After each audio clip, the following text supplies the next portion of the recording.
Good morning, students. So today we are going to start our first chapter, that is chapter number 3, square and square roots.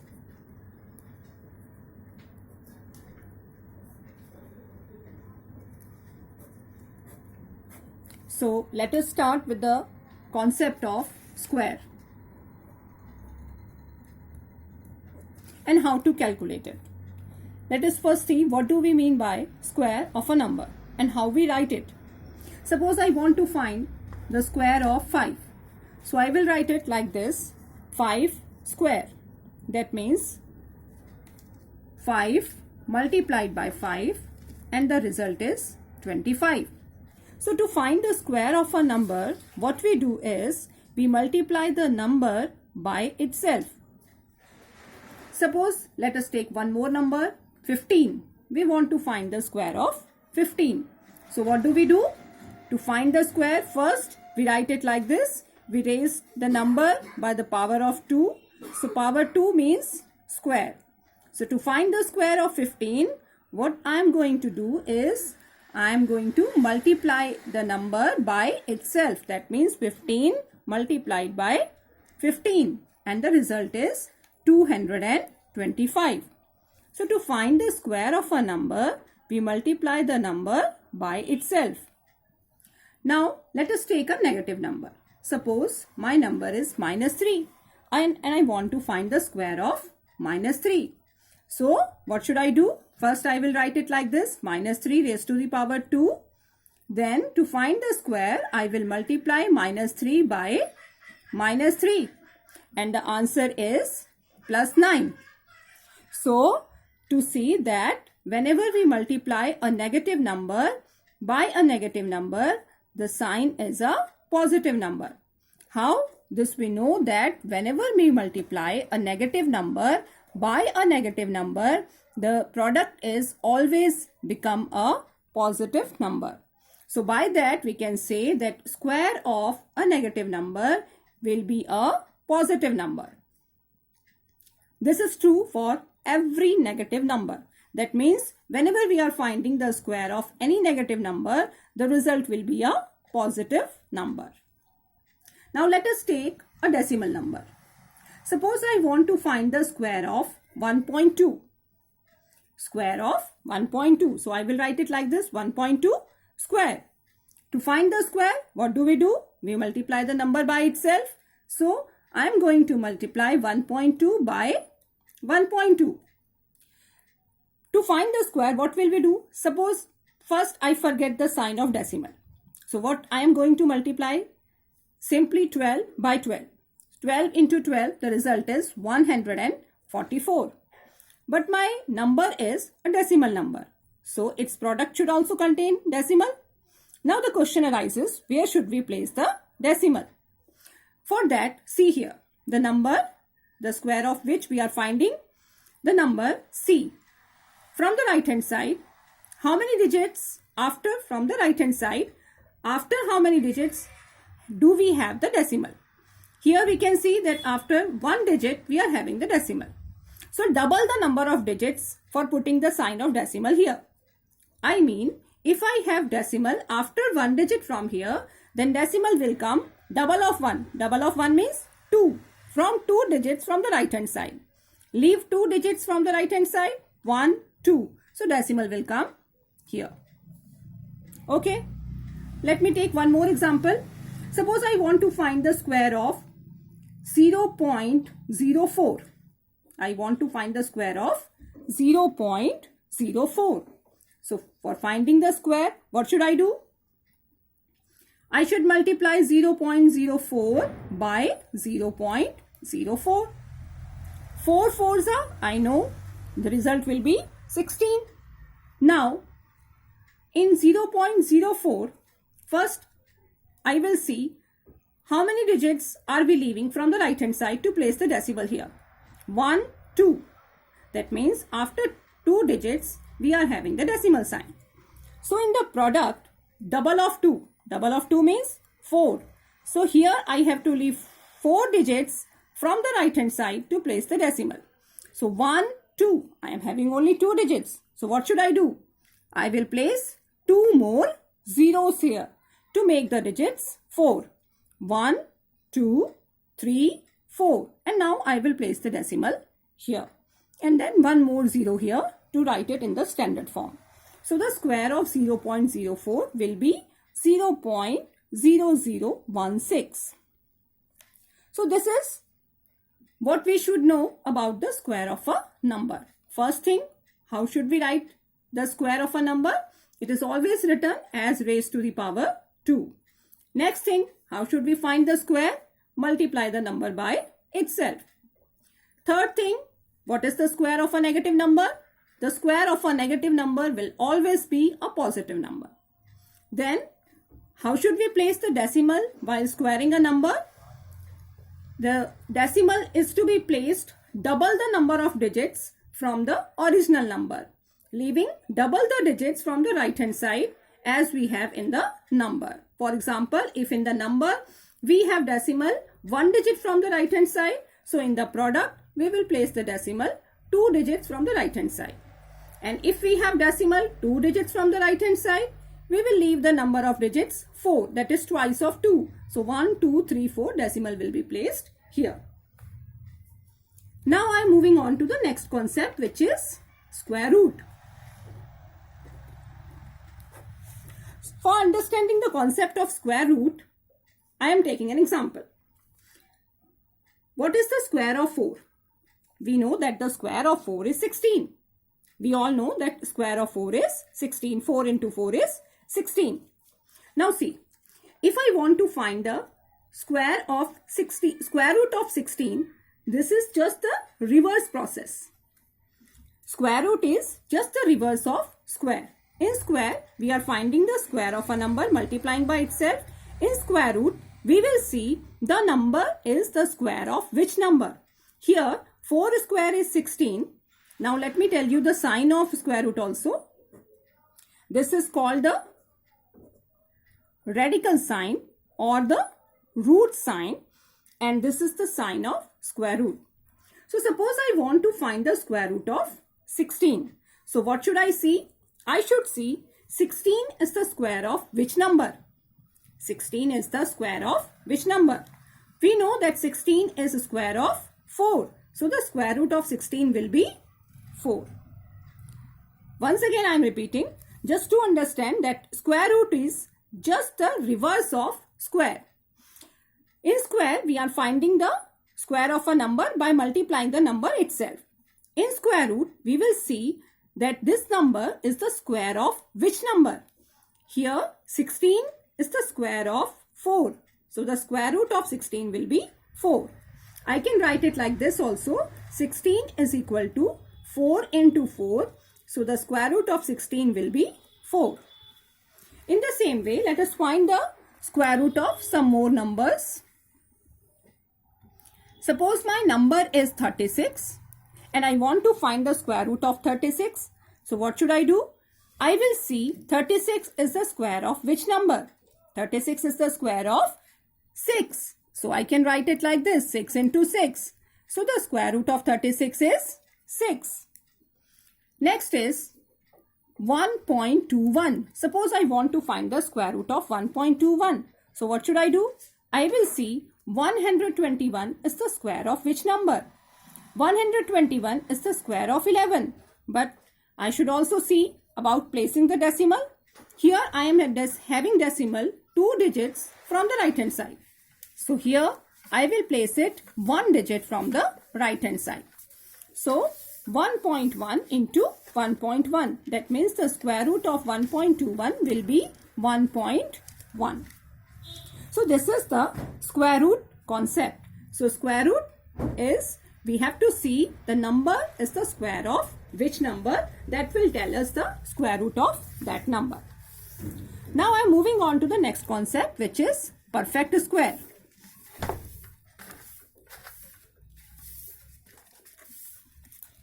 As far as we have seen the examples of root 16, root 36, root 1.21, let me take one more, root 25.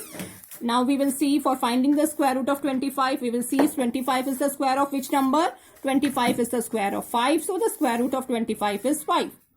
Can you tell me what is the square root of 39? Can we find the square root of 39? No, because 39 is not square of any number. We cannot find the exact value of root 39 because 39 is not square of any number. So such numbers which are not square of any number are not called, these are not perfect square. These are not perfect square. Now look at the numbers 16, 25, 36, 49 and so on. These are the square of some other number. For example, 16 is square of 4, 25 is square of 5, 36 is square of 6, 49 is square of 7. So all these numbers are called perfect squares. All these numbers are called perfect squares. So let us revise once again what we have done so far. First, we have found the square. For finding the square, we multiply the number by itself. For finding the square root, we will see the number is square of which number. That number will be the square root of the number.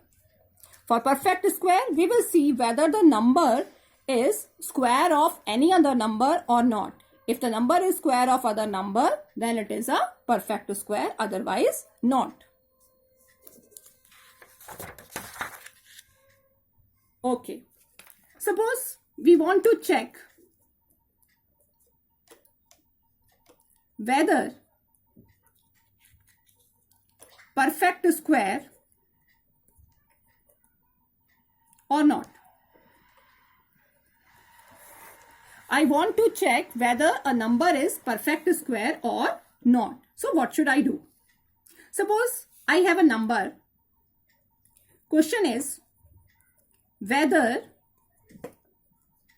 195 is a perfect square. I want to check if 195 is a perfect square or not. So how should I find out? Because for smaller numbers, we know whether this is a square of other number or not. But if the number is bigger, so we have to see whether it is a perfect square or not. So how can we find out that? For finding that, I will find the prime factors of 195. Prime factors means that way you find the LCM.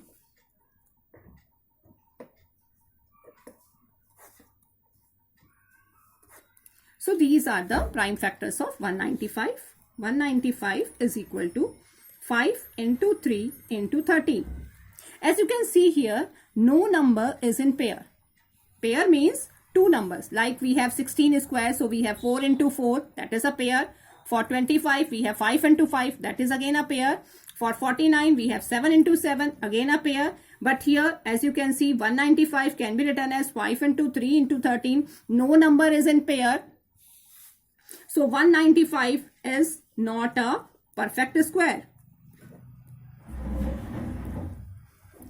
195 is not a perfect square. Now let me take some other number. If 3600 is a perfect square. Now I want to check whether 3600 is a perfect square or not. So again, in the same way, I will find the prime factors of 3600. First by 3, again by 3, now by 2, 2 again, 2 again, 5, 5 and last by 2. Now I am arranging the numbers 3 into 3, then 2 into 2, then I am taking these two together to form a pair, 2 into 2 and then 5 into 5. Now I will find out whether the factors can be arranged in pairs or not. 3 into 3, it is forming a pair. 2 into 2, again a pair. 2 into 2, again a pair. 5 into 5, again a pair.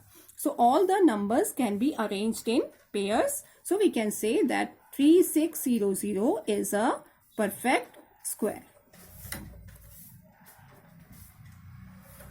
Okay. So what do we understand from here? That if we want to check whether a number is a perfect square or not, we will find the prime factors of that number. If the factors can be arranged in pairs, all the factors, not remaining even one number, if all the factors can be arranged in pairs, that means the number is a perfect square. On the other hand, if the numbers cannot be arranged in pairs, that means that number is not a perfect square. So this is one thing, how to find whether a number is a perfect square or not. Now, let us move on to the other thing.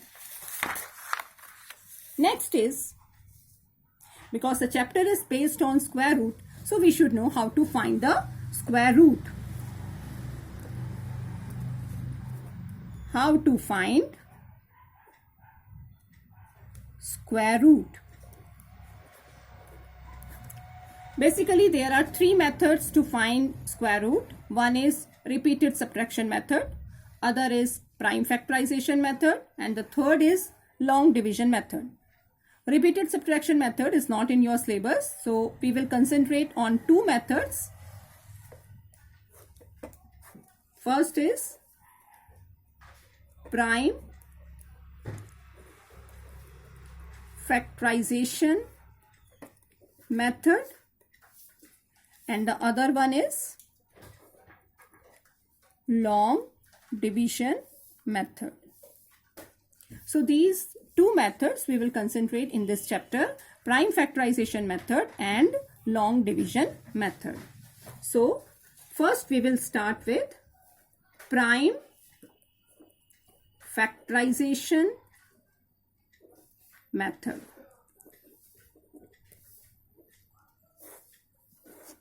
So how to find square root of a number using prime factorization method? So for that, I am taking a number. Okay. We have to find square root of 11025. So we have to find the square root of number 11025 using prime factorization method. So what are the steps?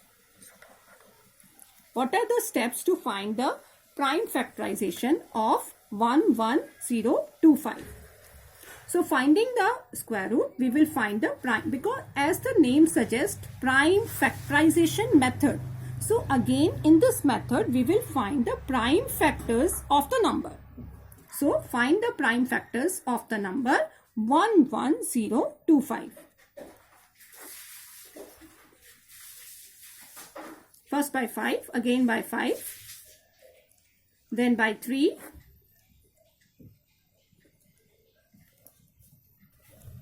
again by 3, then by 7. So these are the prime factors of 11025. Now I am writing them in this form: 5 into 5 into 3 into 3 into 7 into 7. Now the next step. First step, find the prime factors of the number. Next step, arrange the numbers, that means arrange the factors in pairs. Okay, so I have made the pairs of the digits 5 into 5, 3 into 3 and 7 into 7. Now because we are finding the square root, let me put the sign of square root here and here also. Now for finding the square root, as we have already studied in the concept that square root, for finding the square root, we find the number which is the square of the given number. So here from each pair we will take out one number. From 5 into 5 I will take out 5. From the pair of 3 into 3 I will take out 3. And from the pair of 7 into 7 I will take out 7. So 5 into 3 into 7. That means 105 is the square root of 11025. Let me write it once again. Here, if you are not able to see it there, 11025. So we will write it like this: 5 into 5 into 3 into 3 into 7 into 7. Then we will make the pairs. Take out one number from each pair. So 5 into 3 into 7. So the answer is 105. So this is how we will find the square root using the prime factorization method. So what we are doing here, we are simply, first step, find the prime factors of the number, arrange the prime factors in pairs. From each pair, take out one number, multiply the numbers. The number you get will be the square root of the given number. Or we can say that 105, square of 105 will be 11025. Or in other words, square root of 11025 is 105. Because we already know that square and square roots are the reverse of each other. Okay, let us take one more